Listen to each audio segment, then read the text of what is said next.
আসসালামু আলাইকুম। কেমন আছেন আপনারা সবাই? আশা করি সবাই ভালো আছেন। আজকে আমাদের ফুল এসইও কোর্সের ১৬ নাম্বার ক্লাস এবং আজকে আমরা একটা ইন্টারেস্টিং ক্লাস করতে চলেছি।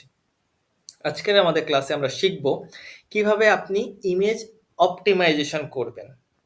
না, শুধু এটুকুর মধ্যে আমরা সীমাবদ্ধ থাকবো না। আমরা এটা শিখব যে কিভাবে আপনি ইমেজ এসইও করবেন। বাট আমরা আজকে ইন ডেপথ জানবো। আমরা আজকে জানবো কেন ইমেজ এসইও ইম্পোর্টেন্ট, কেন ইমেজ এসইও আপনার ২০২৪ এ ইম্পোর্টেন্ট এবং ২০২৫ এও ইমেজ এসইও কি? অনেক গুরুত্বপূর্ণ ভূমিকা ফেলতে পারে এবং আপনি কিভাবে ইমেজ এসইও করবেন, ইমেজ এসইওর যে বেনিফিট গুলো আছে সেটা আমরা জানবো। কিভাবে আপনি ইমেজ এসইও করবেন, ইমেজ এসইওর বেনিফিট গুলো কি, কি? আমি আপনাকে একটা ইমেজ এসইওর জন্য একটা চেকলিস্ট দিব, যে চেকলিস্টটা আমি ব্যবহার করি আমার ক্লায়েন্টের ওয়েবসাইটের যে কনটেন্ট আছে সেই কনটেন্টের ভিতরে যে ইমেজগুলো আমি রাখি, সেই ইমেজগুলোর কিভাবে এসইও করব আমি এবং কিভাবে আমি এসইও করে থাকি সেগুলো আমি আপনাকে বলব। এবং কোন টুল ব্যবহার করতে পারেন, যে টুলের মাধ্যমে আপনি ইমেজ এসইওটাকে আপনি চেক করতে পারবেন এবং ইমেজটাকে আপনি রিসাইজ করতে পারবেন, অর্থাৎ কম্প্রেস করতে পারবেন, ইমেজ সাইজটাকে আপনি ছোট করতে পারবেন। Everything we will see in this class. So ক্লাসটা খুবই ইন্টারেস্টিং হতে চলেছে। আপনারা আজকের ক্লাসটা যদি নতুন হয়ে থাকেন অবশ্যই শেষ পর্যন্ত দেখবেন। আর যারা পুরাতন ইমেজ সম্পর্কে আগে থেকে অনেক কিছু জানেন তাদেরকেও আমি রিকমেন্ড করব যে আজকের ক্লাসটা দেখেন এবং পরে কম্পেয়ার করেন, যে আপনি অবশ্যই কিছু না কিছু নিউ অবশ্যই শিখতে চলেছেন। So let's get started. So আমাদের সবার আগে বুঝতে হবে যে হোয়াট ইজ ইমেজ এসইও এবং এটার বেনিফিট কি। ঠিক আছে? সো দেখেন, ইমেজ যে শুধুমাত্র আপনি আপনার কনটেন্টে ব্যবহার করবেন, কনটেন্টটাকে জাস্ট ইউজার এক্সপেরিয়েন্স বৃদ্ধি করার জন্য অথবা কনটেন্টটাকে সুন্দরভাবে আপনার ইউজারের সামনে প্রেজেন্ট করার জন্য, এটাই কিন্তু শুধু ইমেজ অপটিমাইজেশন অথবা ইমেজ এসইওর কাজ নয়। ইমেজ এসইও আপনাকে হেল্প করবে গুগলের যে ইমেজ সেকশনটা আছে সেই ইমেজ সেকশনে র‍্যাংক করার ক্ষেত্রেও কিন্তু আপনাকে ইমেজ এসইও কি করবে? হেল্প করবে। তো চলুন আমরা যে এক্সাম্পলটা দেখে আসছি সবসময় সেই এক্সাম্পলটাই আমরা দেখি। সো দেখেন, যখন আপনি কোনো কিওয়ার্ড লিখে গুগলে সার্চ করতেছেন তখন কিন্তু গুগল আপনাকে কি করতেছে? রেজাল্ট শো করতেছে এবং এই রেজাল্ট কিন্তু অনেক রকমের রেজাল্ট হচ্ছে, যেমন অর্গানিক সার্চ আছে এখানে, এখানে ভিডিও আছে, এখানে আরো অনেক কিছু আছে। সো আপনারা যদি খেয়াল করে থাকেন যে এই উপরে কিন্তু গুগলের কি কিছু ট্যাব আছে, যেমন অল মানে হচ্ছে যে এখানে অনেক কিছু কম্বিনেশন থাকবে। এখানে শুধুমাত্র অর্গানিক ওয়েব সার্চ থাকবে না, এইখানে আপনার ব্লগ থাকতে পারে, এখানে আপনার ইমেজ থাকতে পারে, এখানে আপনার অর্গানিক সার্চ থাকতে পারে, এখানে আপনার পেইড সার্চ থাকতে পারে, অর্থাৎ এভরিথিং এখানে থাকবে। কিন্তু আপনি এটাকে আরো কি করতে পারেন? ফিল্টার করতে পারেন। আপনি এটাকে আরো আ ছোট করতে পারেন। কিভাবে ছোট করবেন? আপনি স্পেসিফিক এই যে ইন্ডিভিজুয়াল, দেখেন গুগল আপনার কাছে অপশন রাখছে, আপনি এইভাবে স্পেসিফিক ইন্ডিভিজুয়াল ট্যাবে যেতে পারেন এবং যে আপনার যে ইনটেন্ট, অর্থাৎ আপনি হোয়াট ইজ এসইও লিখছেন, আপনি কি ব্লগ পোস্ট পড়তে চাচ্ছেন নাকি আপনি ভিডিও দেখতে চাচ্ছেন, এগুলো কিন্তু গুগল আপনার জন্য এই অপশনটা রেখেছে। তো আপনি যদি ভিডিও দেখতে চান অবশ্যই ভিডিওতে ক্লিক করে আপনি কি করবেন? আপনি এখানে অনেকগুলো ভিডিও আছে, এখানে কোনো ভিডিও ছাড়া অন্য কোনো কিছু আপনি পাবেন না। সো আপনি এই ভিডিওতে যেকোনো একটা ক্লিক করে আপনি এসইও কে এটা জানতে পারবেন। আপনি যদি ইমেজ দেখতে চান আপনি এখানে ইমেজ থেকে জানতে পারবেন। আপনি যদি নিউজ দেখতে চান এসইও রিলেটেড, রিসেন্টলি কোনো নিউজ আছে কিনা, যেমন দেখেন 6 hours ago, 1 week ago, 2 weeks ago, অবশ্যই এখানে যে নিউজগুলো আপনি দেখতে পাবেন সেই নিউজগুলো যে ওয়েবসাইট দেখাবে সেই ওয়েবসাইটে আপনার কি করতে হবে? সাবস্ক্রাইব টাইপের একটা কিছু করতে হবে। আর ওয়েব সার্চটা ইজ বেসিক্যালি অর্গানিক সার্চ, যেটা হচ্ছে আমরা নরমালি সবাই বুঝে থাকি যে SEO means organic search. But না ভাই, এসইও মিনস অর্গানিক সার্চ না, শুধুমাত্র অর্গানিক সার্চ না। SEO means everything. That means হচ্ছে যে আপনি শুধুমাত্র অর্গানিক সার্চকে যদি টার্গেট করে আগান সামনে ২০২৪, ২৫, ২৬, ২৭ অ্যান্ড মোর আপনি সারভাইভ করতে পারবেন না। আপনাকে অ্যাকুমুলেট একটা হলিস্টিক অ্যাপ্রোচে যাইতে হবে। হলিস্টিক অ্যাপ্রোচ মিনস হচ্ছে আপনাকে শুধুমাত্র অর্গানিক সার্চ, দ্যাট মিন এই যে শুধুমাত্র এইখানে র‍্যাংক করার জন্যই আপনাকে চেষ্টা করা লে হবে না। আপনাকে ইমেজে র্যাঙ্ক করার চেষ্টা করতে হবে আপনাকে। এই দেখেন আমি যখন হোয়াট ইজ এসইও দিলাম, নতুন গুগল নতুন যে অ্যালগরিদম আপডেটটা করেছে, নতুন যে একটা ফিচার লঞ্চ করেছে সেটা হচ্ছে এআই ওভারভিউ। আপনাকে এটার জন্য এসইও করতে হবে। আপনাকে ভিডিও যদি আপনি করে থাকেন ভিডিওর জন্য এসইও করতে হবে। নিউজে যদি র্যাঙ্ক পেতে চান নিউজের জন্য এসইও করতে হবে। সো আপনাকে একদম হলিস্টিক অ্যাপ্রোচে যেতে হবে। সো এই হলিস্টিক অ্যাপ্রোচটাই হচ্ছে আপনাকে কি করবে, আপনাকে অন্যান্য যে কম্পিটিটর আছে তাদেরকে আগায় রাখবে। আশা করি বিষয়টা বুঝতে পারছেন। সো চলুন আজকে আমরা আজকের ক্লাস যেটা নিয়ে করতেছি সেটাই আমরা ফিরে আসি। সেটা হচ্ছে যে কেন আপনি ইমেজ এসইও করবেন এবং ইমেজ এসইও ইম্পর্টেন্ট কি এবং হোয়াট ইজ ইমেজ এসইও। ঠিক আছে? সো আমি যখন হোয়াট ইজ এসইও লিখে সার্চ করলাম, দেখেন এখানে যখন ইমেজ সেকশনে যাবেন এখানে কিন্তু অনেকগুলো ইমেজ কি হচ্ছে, এখানে র্যাঙ্ক করতেছে এবং দেখেন ইমেজেরও কিন্তু আপনি অর্গানিক সার্চের মতন পেজ নাম্বার আছে। ঠিক আছে? যত নিচে যাবেন তত কি হবে, নতুন নতুন ইমেজ কি হবে, গুগল আপনাকে শো করবে। সো এত ইমেজের মধ্যেও কি আপনাকে কি করতে হবে, এই ফার্স্ট এখানে র্যাঙ্ক করতে হবে। কারণ আমরা যেটা নর্মালি জানি যে ফার্স্টে র্যাঙ্ক করা মানে মোস্ট কি চান্সেস থাকবে যে আপনার ওয়েবসাইটটায় ক্লিক করবে আপনার অডিয়েন্স। সো আশা করি বিষয়টা বুঝতে পারছেন। আর ইমেজ এসইওটা করার মূল কারণই হচ্ছে যে এই যে এইখানে অর্থাৎ 1 2 3 4 5 6 7 8 9 এইখানে র্যাঙ্ক করা আপনার ইমেজটাকে। ক্লিয়ার? এই দেখেন আপনার স্ক্রিনটার এখানে র্যাঙ্ক করা, যাতে আপনার অডিয়েন্স এখানে কোন একটাতে ক্লিক করে। ক্লিয়ার? সো অবশ্যই দেখতেছেন যে এখানেও কিন্তু ইমেজের মতো যেমন আমরা সার্চে যখন আসি, সার্চে খুব সুন্দর টাইটেল দিতে হবে, খুব সুন্দর মেটা ডেসক্রিপশন দিতে হবে যেটা আপনার ক্লিককে ইনফ্লুয়েন্স করবে। ঠিক তেমন ভাবে যখন আপনি কোনো ইমেজ ক্রিয়েট করবেন সেই ইমেজটাকেও কিন্তু অ্যাট্রাকটিভ হইতে হবে, ইমেজের ভিজুয়ালটাও অ্যাট্রাকটিভ হইতে হবে যেটা আপনার ইউজারকে ইনফ্লুয়েন্স করবে ওইখানে র্যাঙ্ক ক্লিক করে আপনাকে কি করতে, আপনার ওয়েব পেজে যাইতে। আমি যদি এখানে ক্লিক করি ডিরেক্টলি আমাকে ওই ওয়েবসাইটে ওই পেজটায় নিয়ে যাবে। দেখছেন আমি কিন্তু ওই ওয়েবসাইটের ওই পেজটায় চলে আসছি। আর এই ওয়েবসাইটটা কিন্তু চাচ্ছে এসইও নিয়ে এই পেজটাকে র্যাঙ্ক করাতে। সো আশা করি বিষয়টা আপনারা বুঝতে পারছেন যে কেন ইমেজ এত ইম্পর্টেন্ট। এটা আপনার অর্গানিক যে বুস্টটা করে দেবে না, এটাকে আপনার আরো ইফোর্টটাকে আরো বুস্ট করবে। ঠিক আছে? সো এই কারণে হচ্ছে আপনাকে ইমেজ এসইও করতে হবে। তো বুঝা গেল। এখন আমরা আরেকটা বিষয় যদি একটু খেয়াল করি যে এটা কি করবে, মানে এটা আপনাকে আরো আপনার যে এফোর্টটা আছে এফোর্টটা বুস্ট করবে, আপনার ওয়েবসাইটে আরো ট্রাফিক ড্রাইভ করবে, আপনার সার্চ ইঞ্জিনকে আপনার কন্টেন্টটা বুঝতে আরো সাহায্য করবে, সে অনেক কিছুই করতে পারবে। সো চলুন আমরা এখন দেখে নিই যে হোয়াট ইজ ইমেজ এসইও এবং আপনি কিভাবে ইমেজ এসইও করবেন। আমরা স্টেপ বাই স্টেপ এভরিথিং আমরা এই গাইডে শিখব। সো এরপরে আমার এই যে আমার এই 15টা যে টিপস আছে যেগুলো আমি মাথায় রাখি সেইগুলো কিন্তু আপনি কি করতে পারেন এখানে দেখতে পারবেন। সো সাথে থাকুন, আশা করি সবকিছু আপনি বুঝতে পারবেন। তো চলুন আমরা স্টেপ বাই স্টেপ যাই। So what is image SEO, এটা আশা করি আপনি বুঝতে পারছেন যে ইমেজ এসইওর মেইন উদ্দেশ্যটা কি, যে এইখানে ইমেজ সেকশনে র্যাঙ্ক করা। ওকে?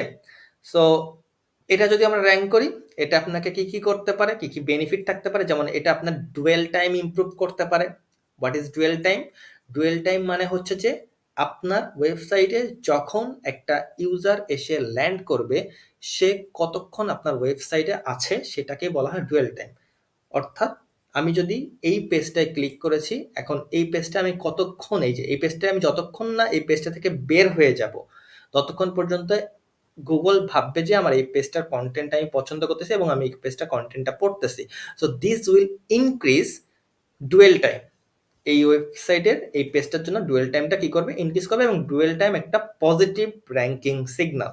সো বিষয়টা কিন্তু একটা খুব ভালো একটা বিষয়। ঠিক আছে? দেখছেন আমি একটা জাস্ট আমার মেইন টার্গেটই কি, আমার মেইন টার্গেটই হচ্ছে আমার পেজটাকে র্যাঙ্ক করা এবং আমার পেজটা যাতে আমার ইউজারদের কাছে পৌঁছাইতে পারি পেজটাকে নিয়ে, এবং আমার ইউজাররা যাতে আমার পেজটাকে খুঁজে পায়, ইউজাররা যাতে যে কোনো ওয়েতে আমার পেজে কি করে, আমি যদি আমার ইউজারকে আনতে পারি। সো এটা ম্যাটার করে না যে আপনি অর্গানিক সার্চের থ্রুতে আনতেছেন, এটা ম্যাটার করে না যে আপনি ইমেজের থ্রুতে আনতেছেন, এটা ম্যাটার করে না যে আপনি সোশ্যাল মিডিয়ার থ্রুতে আনতেছেন। আপনি যে কোনো কিছুর থ্রুতেই আনতে পারেন এবং আল্টিমেট গোল হচ্ছে যে আনা, আমার পেজে ইউজারদের আনা। সো আশা করি বিষয়টা বুঝতে পারছেন। সো এটা আপনাকে, এটা হচ্ছে বেটার ইউএক্স, অর্থাৎ আপনার ইমেজগুলো যখন আপনি একটা ওয়েবসাইটে যাবেন যখন আপনি একটা ওয়েবসাইটে যাবেন, একটা ওয়েবসাইটে একটা কনটেন্টে যাবেন, সেই কনটেন্টগুলোকে কিন্তু কি হবে? এই যে দেখেন আমি এই ওয়েবসাইটের এই কনটেন্টে আসছি। আসার পরে এই ওয়েবসাইটে দেখছেন অনেকগুলো ইমেজ আছে। ইমেজটা কি করতেছে? আপনার পড়ার যে অভিজ্ঞতাটা এটাকে আরো ইনক্রিজ করতেছে, এনহ্যান্স করতেছে। কারণ আপনি যদি শুধুমাত্র এই যে টেক্সট থাকতো, অর্থাৎ এই পুরোটা যদি শুধু টেক্সট থাকতো তাহলে কিন্তু এটা পড়ে আপনি মজা পাইতেন না। কিন্তু টেক্সটের মাঝখানে যে দেখেন এই যে ভিজুয়াল সুন্দর একটা পার্সেন্টেজ দিচ্ছে 92%, 3%, এটা কিন্তু আপনার যে রিডিং যে এক্সপেরিয়েন্সটা এটাকে কি করতেছে? ইনক্রিজ করতেছে, যেটাকে আমরা এসইওর ভাষায় করি যে আপনার ইউএক্সটাকে বেটার করতেছে। সো এই বিষয়টা আপনাকে মাথায় রাখতে হবে এবং আপনার everything is all about giving your ইউজারকে বেস্ট এক্সপিরিয়েন্স দেওয়া। সো আশা করি বিষয়টা বুঝতে পারছেন। সো চলুন আমরা যাই। আমি নরমালি আজকে কথা বলবো কিভাবে আমি আমার ক্লায়েন্টের যে কন্টেন্ট আছে সেই কন্টেন্টের যে ইমেজগুলো আমি অ্যাড করি সেই ইমেজগুলোর জন্য আমি কোন বিষয়গুলো খেয়াল করি, এভরিথিং আমি ডিটেলসে আলোচনা করব এবং এই ভিডিওটা আপনি সেভ করে রাখেন, শেয়ার করে রাখেন আপনার কাজ টাইমলাইনে, যাতে খুব ইজিলি আপনি দেখতে পারেন। তো চলুন আমি সবার প্রথমে 15টা জিনিস আমি খুঁজে আমি আপনাদের জন্য 15টা জিনিস লিস্ট করেছি। এভরিথিং আপনাকে যে মনে রাখতে হবে, মেমোরাইজ করতে হবে এমন না, আমি এখানে লিস্ট করে দিছি, আপনি নোট করে রাখতে পারেন এবং সেখানে আপনি এই 15টা জিনিস লিখে রাখতে পারেন। যখনই আপনি একটা ইমেজ অপটিমাইজ করবেন, আপনি এই 15টা জিনিসের কি করতে পারেন? মিলাই নিতে পারেন এবং যখন আস্তে আস্তে 1 বার 2 বার 3 বার 4 বার 5 বার করে ফেলবেন, আপনার এটা মুখস্থ হয়ে যাবে। যেমন আমার এখন কিন্তু এই লিস্টটা দরকার হয় না, আমি অটোমেটিক ভাবে যখন এই ইমেজটা অপটিমাইজ করি আমি বুঝে যাই যে ঠিক আছে আমার এরপরে এই করতে হবে। সো আপনিও তখন এটা বুঝে যাবেন।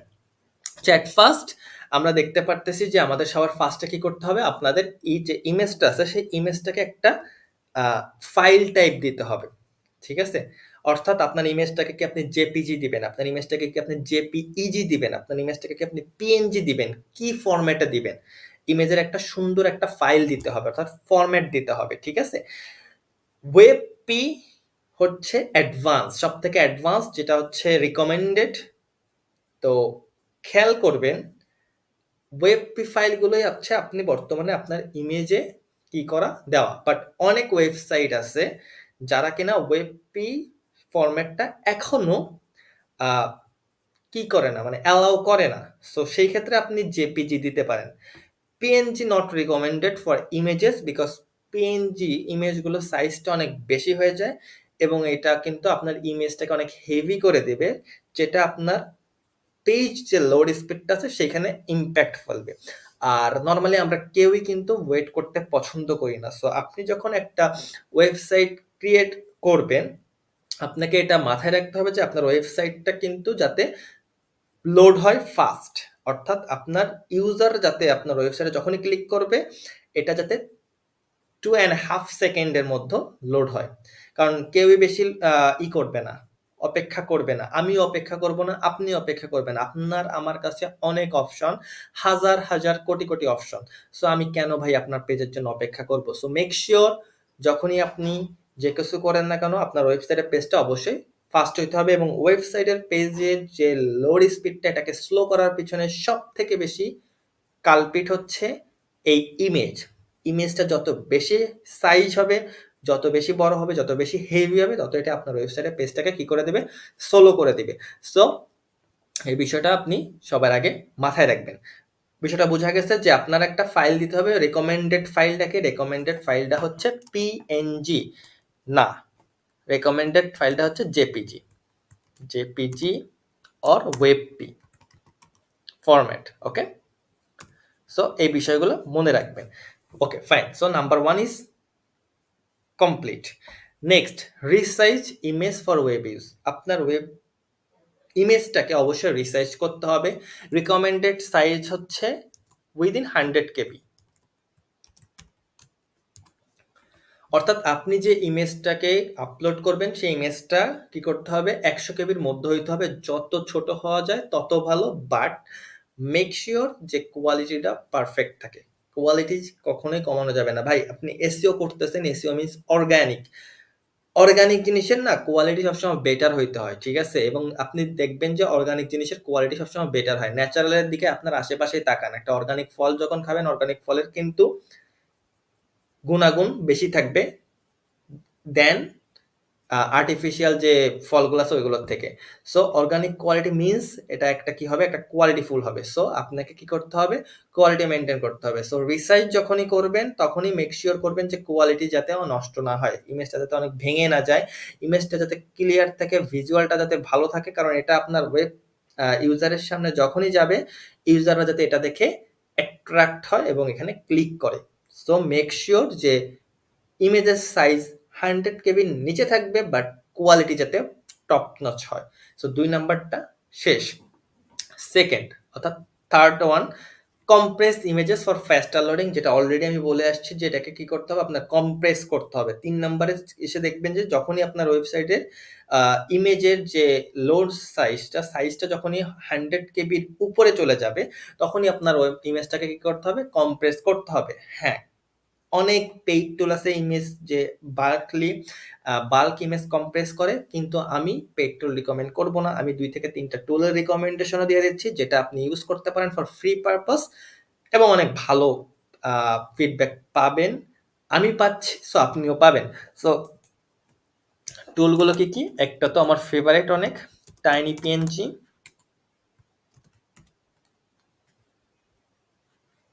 পিএনজি, স্কোয়াশ, এর মধ্যে হয়তো আগে ছিল অনেকগুলো ফ্রি, এখন হয়তো একটু পেইডে চলে আসতে পারে, প্রিমিয়াম আসতে পারে, বাট টাইনি পিএনজিটা আপনি একদমই ফ্রি 100%।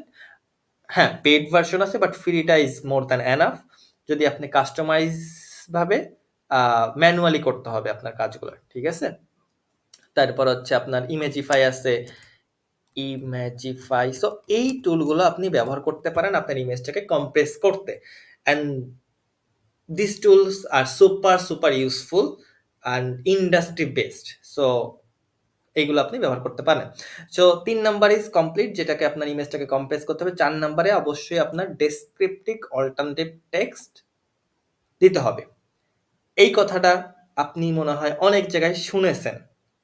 অনেক এসইও এক্সপার্টের ভিডিও যদি আপনি দেখে থাকেন, তাদের এই যখন ইমেজ অপটিমাইজেশন আসবে সবার আগে এই কথাটাই বলবে যে ইমেজের আপনার অল্টারনেটিভ টেক্সট দিতে হবে। বাট কেন দিতে হবে, what is the reason behind this, এটা আপনার জানতে হবে। মনে রাখবেন, আপনি এসইও শিখতেছেন, আপনি সবার আগে এটা জিনিস, এসইও যখন আপনি শিখবেন আপনার মনে 2 থেকে 3টা কোশ্চেন থাকতে হবে যে কোনো কাজ করার ক্ষেত্রে, যে কেন আমি করতেছি এইটা, এটা করলে আমার কি বেনিফিট হবে, যদি আমি এটা না করি আমার কি ক্ষতি হইতে পারে। এই 2 থেকে 3 টাইপের যখন কোশ্চেনের অ্যান্সার আপনি পেয়ে যাবেন তখনই হচ্ছে আপনি এসইও প্রো হয়ে যাবেন, ঠিক আছে? তো সবাই যে বলে রাইট ডেসক্রিপটিভ অল্টারনেটিভ টেক্সট, এখন হচ্ছে আপনার কথা যে কেন আপনি ডেসক্রিপটিভ অল্টারনেটিভ টেক্সট ওকে। So right descriptive text alternative text, তো এটা আপনি কেন দিবেন ভাই? দেখেন, আপনি যখন আপনার ওয়েবসাইটের যে ওয়েব পেজে যে কন্টেন্টটা থাকবে, কন্টেন্টে যখন ইমেজটা দিবেন সেক্ষেত্রে 2 থেকে 2 জন মানুষ এই ইমেজটাকে দেখবে। একজন হচ্ছে আপনার রিডার্স, আর একজন হচ্ছে গুগলের ক্রলার অথবা বট। এর মধ্যে আপনার রিডার্স, দ্যাট মিনস হিউম্যান, সে কিন্তু ইমেজের উপরে কি লেখা সেটা বুঝতে পারবে, অথবা ইমেজটা কি সেটা ইমেজটা দেখে বুঝে ফেলতে পারবে। বাট গুগলের যে ক্রলার থাকবে, রোবট থাকবে, ও কিন্তু বুঝবে না ভাই, ও ইমেজ পড়তে পারে না, ওকে আপনার বুঝাইতে হবে। আর র্যাঙ্ক করবে কে? র্যাঙ্ক কিন্তু ভাই ক্রলারই করবে, র্যাঙ্ক কিন্তু হিউম্যান করবে না। সো ওই ক্রলারকেই আপনার বুঝাইতে হবে যে ভাই আমার ইমেজটা হচ্ছে এই নিয়ে, এবং এই রিলেটেড আমার ইমেজটা এই টাইপের, যে এই যে কন্টেন্টটা আমি লিখছি এই কন্টেন্টটার এই বিষয়টাকে আমার ইমেজটা আর কি করছে, আরো অ্যাট্রাকটিভনেস করে তুলেছে। সো তুমি আমার ইমেজটাকে কি করো, ইন্ডেক্স করে নাও এবং র্যাঙ্ক করো। Clear? So alternative text is for crawler and also for users or humans.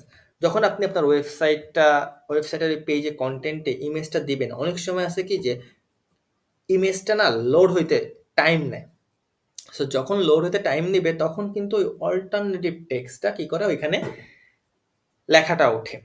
So তখন আপনার এখানের ইউজার অলরেডি বুঝে যাবে যে এখানে একটা ইমেজ আছে এবং এই ইমেজটা ওই অল্টারনেটিভ টেক্সটটা দেখে বুঝে যাবে যে এই ইমেজটা এই বিষয় নিয়ে। সো আশা করি বিষয়টা বুঝতে পারছেন যে কেন অল্টারনেটিভ টেক্সটটা দিতে হবে আপনার। 4 নাম্বার শেষ। 5 number, utilize relevant image file names and include keywords. আপনার যে ইমেজটা যখন আপলোড করবেন তখন ইমেজের একটা ফাইল নেম দিতে হয়। ওই ফাইল নেমটা ট্রাই করবেন যে আপনার যে কিওয়ার্ডটা থাকবে না ওই কিওয়ার্ডটার সাথে রিলেভেন্সি বজায় রেখে ফাইল নেমটা দিতে ট্রাই করবেন, আপনার প্রাইমারি কিওয়ার্ডটা সাথে রিলেভেন্সি বজায় রেখে দিতে। বাট আপনি তো যখন একটা কন্টেন্টে তো অনেকগুলো ইমেজ থাকে তাই না? যেমন ধরেন এই যে দেখেন এই কন্টেন্টে এই একটা ইমেজ, এই একটা ইমেজ, এই দেখেন এই একটা ইমেজ। একটা জিনিস কি খেয়াল করতেছেন, যে কটা ইমেজের দিকে আমি যাচ্ছি সেই কটা কিন্তু আমি যখনই ইমেজের দিকে যাচ্ছি তখনই কি হতেছে, ইমেজটা লোড হচ্ছে। এর আগে কিন্তু ইমেজগুলো লোড হচ্ছে না। এই দেখেন আমি নিচে চলে গেলাম, তখন হচ্ছে। সো এটা কেন হচ্ছে, এটা কিন্তু আমার এখানে আছে। সো আমি এটা মনে রাখেন, একটু পরে আমি এটা নিয়ে ডিসকাস করব। লোক দেখছেন? ওকে। সো এই যে দেখেন, আপনি যদি শুধুমাত্র সবকটা ইমেজে প্রাইমারি কিওয়ার্ড দিয়ে থাকেন এটা কিন্তু হবে না। আপনাকে কি করতে হবে, এই যে এই ইমেজটা কি নিয়ে, এই ইমেজটার সাথে এই ইমেজের উপরে কন্টেন্টের একটা মিল থাকতে হবে এবং সেটার সাথে রিলেভেন্সি বজায় রেখে আপনাকে কি করতে হবে, ইমেজের যে ফাইল নেমটা আছে সেটা দিবেন, ইমেজে যে অল্টারনেটিভ টেক্সটটা আছে সেটা দিবেন। সো ইউজ রেসপন্সিভ ইমেজ, আপনাকে অবশ্যই রেসপন্সিভ ইমেজ ব্যবহার করতে হবে, যে ইমেজগুলো মোবাইলে, যে ইমেজগুলো ট্যাবলেটে, যে ইমেজগুলো ল্যাপটপে খুব সুন্দরভাবে লোড হবে, কেটে যাবে না, ক্রপ হয়ে যাবে না, ছোট হয়ে যাবে না, বড় হয়ে যাবে না। একদম পারফেক্টলি যেভাবে আপনি চাচ্ছেন সেইভাবে আপনি কি করবেন, যাতে ইমেজটা বিহেভ করে। ওকে। সো 6 নাম্বার শেষ। Enhance user experience with captions. অবশ্যই ইমেজের যে ক্যাপশন আছে ইমেজের ক্যাপশনটা দিতে পারেন। ক্যাপশনটা কি করে, এনহ্যান্স করে ইউজার এক্সপিরিয়েন্স, মানে ইমেজটাকে একটু ডিটেইলসে আপনি এলাবোরেট করবেন আপনার ইউজারের জন্য। ঠিক আছে? আর এখানে আমি আরেকটু অ্যাড করে দিচ্ছি যে keep them concise but be descriptive. তাদেরকে কি করবেন, ছোট রাখবেন কিন্তু একটু এলাবোরেট করার চেষ্টা করবেন যাতে ক্লিয়ার থাকে। অর্থাৎ আপনি যে মেসেজটা পাস করতে চাচ্ছেন সেই মেসেজটা যাতে ক্লিয়ার থাকে। ক্লিয়ার? Okay fine. তারপর হচ্ছে অ্যাড ভ্যালু, অবশ্যই আপনার অ্যাড ভ্যালু করতে হবে এবং অ্যাড কিওয়ার্ড ট্রাই টু করবেন, অ্যাড কিওয়ার্ড দিতে। ভাই কিওয়ার্ড অলওয়েজ ইম্পর্টেন্ট, ঠিক আছে? সার্চ ইঞ্জিন র্যাঙ্ক করায় কিওয়ার্ডের থ্রুতে, উইদাউট কিওয়ার্ড আপনার কন্টেন্ট র্যাঙ্ক করবে না। সো মেক শিওর আপনার কন্টেন্টটা যাই করেন না কেন কিওয়ার্ড সুন্দরভাবে ন্যাচারালি প্লেস করতেছেন।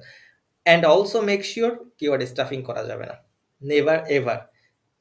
আপনি যদি কিওয়ার্ড স্টাফিং করেন ভাই এটা আসলে টোটালি আপনারই রেসপন্সিবিলিটি, যে আপনি ইফোর্টও নষ্ট করতেছেন, এনার্জি নষ্ট করতেছেন, টাকা নষ্ট করতেছেন, everything will be wasted.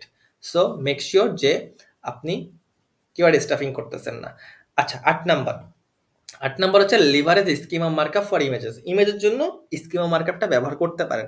Schema মার্কআপের জন্য আপনি কি করবেন, সুন্দরভাবে স্কিমা .org-তে চলে যাবেন। এখানে আপনি এভরিথিং পাবেন, যে স্কিমাগুলো আছে সেই স্কিমাগুলো রিলেটেড যে এগুলো আছে আপনি এখান থেকে যে ইজিলি করতে পারবেন। কারণ আপনি তো স্কিমা নিজে লিখতে পারবেন না তাই না? আপনাকে একটা টেমপ্লেট দেওয়া হবে, ওই টেমপ্লেটটাকে আপনি কি করবেন, ম্যানিপুলেট করে, মানে যে টেমপ্লেটগুলো যে ইনফরমেশনগুলো চাবে সেখানে আপনি দিবেন, দিয়ে হচ্ছে আপনি করতে পারবেন। এছাড়াও আরো একটা স্কিমা জেনারেটর টুল আছে, সেটার নাম কি, আচ্ছা আপনি গুগলে যে সার্চ দেন স্কিমা জেনারেটর টুল, ওকে, এটা লিখে সার্চ করেন, দেখেন এই যে টেকনিক্যাল এসইও যেটা আছে স্কিমা মার্কআপ জেনারেটর টুল, এখানেও যাইতে পারেন। এখানে যেও আপনাকে কি করবে, এই টুল হেল্প করবে আপনাকে স্কিমা জেনারেট করতে। ঠিক আছে? ডিরেক্ট আপনি কি চাচ্ছেন, article, breadcrumb, event, FAQ pages, how to, job posting, local business, organization, person, product, recipe, video, website, কোন স্কিম আপনি চাচ্ছেন এই টুল আপনাকে জেনারেট করে দিবে। আপনি জাস্ট কি করবে, এই যখনই আপনি সাপোজ ধরেন আপনি অর্গানাইজেশন চাচ্ছেন, তো অর্গানাইজেশন ক্লিক করলে কি করছে দেখেন, জাস্ট অর্গানাইজেশনের টাইপ নেমটা দিয়ে দিবেন। ঠিক আছে? প্রথমে টাইপ দিল যে আপনার অর্গানাইজেশনটা কি বেস, তারপরে কি করবে, অর্গানাইজেশনের নেম দিবেন, অল্টারনেট নেম দিবেন, URL, logo, social profile, everything দিবেন, দিয়ে হচ্ছে একটা কোড আপনি এখানে পেয়ে যাবেন। Got it? এখানে একটা কোড আপনি পেয়ে যাবেন, কোডটাকে এখান থেকে কপি করবেন, কপি করে কোথায় অ্যাড করবেন আমি অবশ্যই প্র্যাকটিক্যালি দেখাই দেবো, কিন্তু এই ভিডিওতে না, আপকামিং ক্লাসগুলোতে অবশ্যই আপনি এটা পাবেন। সো বুঝা গেছে? আচ্ছা, ৯ নাম্বার হচ্ছে use unique and original image. অবশ্যই আপনার ইমেজটাকে ইউজ হইতে হবে। কারোর ইমেজ কপি করতে পারবেন না। কপি কিন্তু ধরে ফেলবে। ভাই কপি করে আপনি সামনে আগাইতে পারবেন না, বুঝছেন? আপনি কাউকে কপি করে সামনে আগাইতে পারবেন না। আপনার অবশ্যই নিজস্ব কিছু থাকতে হবে, ইউনিক কিছু থাকতে হবে, যেটার মাধ্যমে আপনাকে মানুষ পছন্দ করবে, যেটার মাধ্যমে আপনাকে করবে, মানুষ সামনের দিকে নিয়ে যাবে। সো মেক সিওর যে আপনি কারোরটা কপি করতেছেন না, ইউনিক এবং অরিজিনাল ইমেজ ব্যবহার করবেন, ঠিক আছে? গেলেন, যাওয়ার সাথে সাথে আপনি চ্যাট গেলেন, চ্যাট দিয়ে একটা এআই ইমেজ ক্রিয়েট করলেন, এটাও কিন্তু হবে না, নট রেকমেন্ডেড। অবশ্যই অরিজিনাল ইমেজ ব্যবহার করবেন, একটু কষ্ট হইলেও চেষ্টা করবেন, ওকে? তারপরে হচ্ছে create an image sitemap. এটা অতটা ইম্পর্টেন্ট না, জাস্ট আমি রেখে দিয়েছি, দরকার হইতেও পারে, নাও হইতে পারে, বাট মনে রাখা ভালো, যেহেতু আমি এখানে ইন ডেপথ 15টাই রাখছি। এই 15টাই হচ্ছে যে আপনার একদম ধরে ধরে যে করতে হবে এমন না। 15টার মধ্যে 8টা থেকে 10টা হচ্ছে আপনার একদম যখনই ইমেজটা আপলোড করবেন, তখনই কিন্তু এগুলো আপনি করে ফেলবেন, ঠিক আছে? সো এইগুলো একদম ধরে ধরে করার কোনো প্রয়োজন নেই। জাস্ট একটু মেক শিওর করবেন যে ঠিক আছে, আমি এই ক্রাইটেরিয়াগুলো মেনটেন করেছি। কারণ এসইও যেহেতু করতেছেন, র্যাঙ্ক করাইতে চাচ্ছেন, অবশ্যই একটু কষ্ট তো করতেই হবে ভাই, তাই না? এত ইজি তো না। কারণ আপনার কম্পিটিটরকে, আমিও কিন্তু আপনার কম্পিটিটর। আপনি যে এসইও করতেছেন, আমিও কিন্তু আমার ক্লায়েন্টের জন্য কি করতেছি? এসইও করতেছি। সো মনে রাখতে হবে যে আপনার কম্পিটিটরের থেকে আপনার ভালো হইতে হবে। অলওয়েজ এই কথাটা মাথায় রাখবেন যে ঠিক আছে, আমাকে আমার কম্পিটিটরকে বিট করতে হবে। এটাই মাথায় রাখবেন। ঠিক আছে ভাই? ওকে। সো নেক্সট হচ্ছে যে create an image sitemap. এটা শেষ করে ফেলছি। Use open graph and meta tags, adding open graph tags in WordPress. So এটা মানে কি? এটা মানে হচ্ছে যে আপনার পেজটা যখন মেটা রিলেটেড যে সোশ্যাল প্ল্যাটফর্মগুলো আছে, হোয়াটসঅ্যাপ, ইনস্টাগ্রাম, ফেসবুক, যখন এখানে কেউ দিবে, আপনার ইমেজটাকে যখন এখানে কেউ দিবে, অর্থাৎ আপনার ওয়েবসাইটের যে পেজের লিঙ্কটা, তখন যাতে সুন্দর একটা ফিচার্ড ইমেজ টাইপের সুন্দর একটা ইমেজ ওইখানে যায়। সো এই ক্ষেত্রে হচ্ছে ওপেন গ্রাফ। এটা আমরা আরো দেখবো, প্র্যাকটিক্যালি আমরা অবশ্যই দেখবো। So use lazy loading. ওই যে একটু আগে আমি যেটা দেখলাম যে ওয়েবসাইটের আমি আস্তে আস্তে নিতে যাচ্ছি এবং ইমেজগুলো কি হচ্ছে, পুরোপুরি আর কি আসতেছে। আগের থেকে কিন্তু ইমেজগুলো কি হয়েছে, এখানে লোড হচ্ছিল না। So this is wire lazy loading আপনাকে সাহায্য করবে। সো লেজি লোডিং ব্যবহার করলে কি হবে, আপনার ওয়েবসাইটের পেজের লোড স্পিডটা অনেক ইনক্রিজ হয়ে যাবে, ঠিক আছে? অর্থাৎ আপনার ইউজারটা যতক্ষণ না আপনার শেষের দিকে যাচ্ছে, ততক্ষণ কিন্তু শেষের ইমেজটা লোড হবে না। ইউজার যতদূর যাবে ঠিক ততদূর যে ইমেজগুলো থাকবে সেটাই হচ্ছে লোড হবে, পরবর্তীগুলো লোড হবে না। আবার যখন পরবর্তীতে যাবে, পরবর্তীগুলো লোড হবে। অর্থাৎ এই ক্ষেত্রে আপনার পেজের লোড স্পিডটা ইনক্রিজ হবে। যখনই আপনার কোনো ইউজার আপনার ওয়েব পেজে ল্যান্ড করবে, তখনই আপনার ওয়েব পেজে সবগুলো ইমেজ লোড হবে না।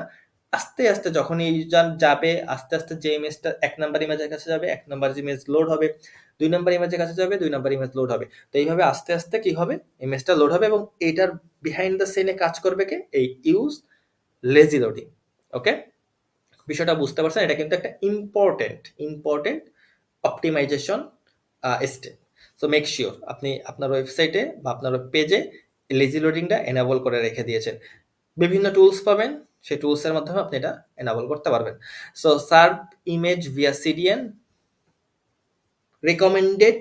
এখন সিডিএন কি করবে, আপনার ইমেজগুলোকে একটা ক্লাউড ফেয়ারে content delivery network, CDN means content delivery network, অর্থাৎ ওইখানে কি করবে, রেখে দিবে এবং আপনার ব্রাউজার, অর্থাৎ আপনার ওয়েবসাইটের যে ইউজারটা, সে যেখান থেকেই করুক না কেন, ধরুন যে সে যদি আমেরিকা থেকে করে, আমেরিকার আশেপাশে যে কন্টেন্ট ডেলিভারি নেটওয়ার্কগুলো আছে, সেখান থেকে ইমেজটা লোড হবে।